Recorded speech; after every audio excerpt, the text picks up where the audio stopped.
I'm Aunty Kaz, and on today's episode of OOP, we are looking at the card anatomy of Dot Hack Enemy Trading Card Game. So, to start off with, we'll take a look at each type of card. So there are PC or player character cards, there are monster cards, there are action cards, there are event cards, there are item cards, and there are field cards. So that's every type of card in the game. So let's take a look at the anatomy of each type of card and explain what they are. So first we have the player characters or PCs. The first thing we have is the initials at the top, which indicate that this is a player character. We have a destiny value at the top as well in the opposite corner. This is used for when you flip the cards to generate a random number. We have the PC type, and we have the type of character it is, so in this case a Blade Master. We also have one here that represents the strength, so when you're fighting a character, that's what you'd add your destiny to. We also have card text explaining the rules. We have a name. We also, on these cards, have a level. So a level 1 is one of the basic ones you can play out. Level 2s usually have more requirements, as do level 3 characters. The next thing to look at is we will look at some item cards. Now, item cards get played onto characters, and the first thing to notice about these is, unlike player character cards, these have a colour association a lot of the time. So we have blue for water, the thunder characteristic or light characteristic, the darkness characteristic, the earth characteristic, the fire characteristic, and the wood characteristic. So if we take a quick look at the cards and do a breakdown. So again, we have the letters in the corner, so this is item and W for weapon. We also have IA for item armor. So all these cards break down pretty much the same. As we've said in the bottom corner, you already have the element type. You have a destiny, the same as the player character cards.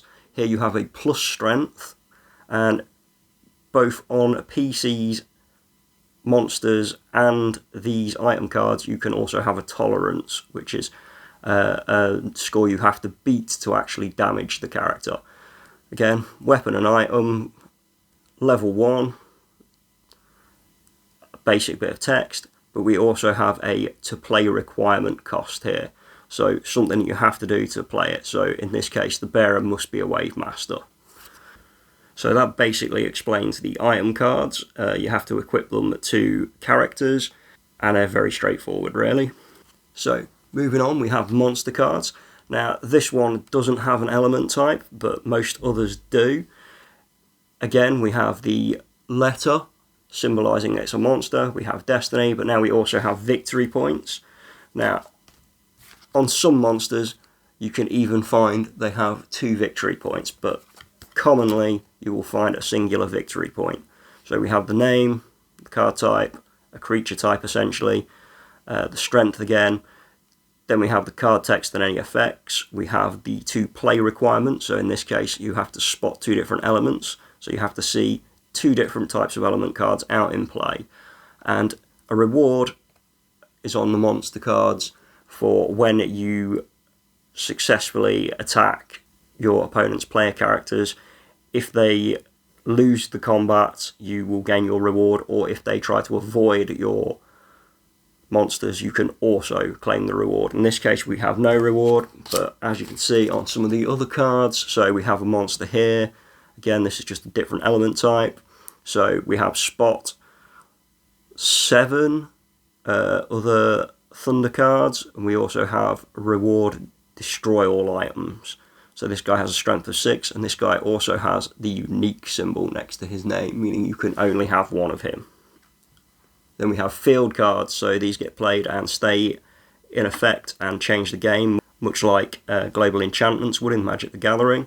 So we have a name, the field letter symbol to denote it as a field. We also have element types on them again, and then we have the card text. So this one in particular would be when a water monster loses a fight by only 1 strength, its owner may sacrifice a water card and score that monster.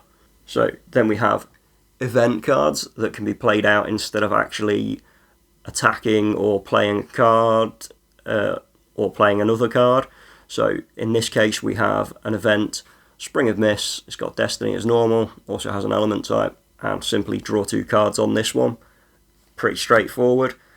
The final type of cards we have are actions. Now these are played very differently in the card game. You play these face down like trap cards in Yu-Gi-Oh!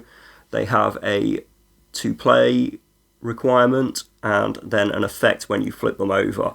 Again, they have all the same things as before. So we have an A for action in the top corner, we have Destiny, and we have an element cost. This game is pretty straightforward with the card layouts, so we will see you in the next one where we will be doing a how to play Dot Hack Enemy card game. If you enjoyed this episode of 2-Man Meta, don't forget to like and subscribe to stay up to date as we release multiple episodes each week. If you would like to help support the channel, check out the links in the description below, as well as links to our social media pages. Thank you for watching. See you next episode.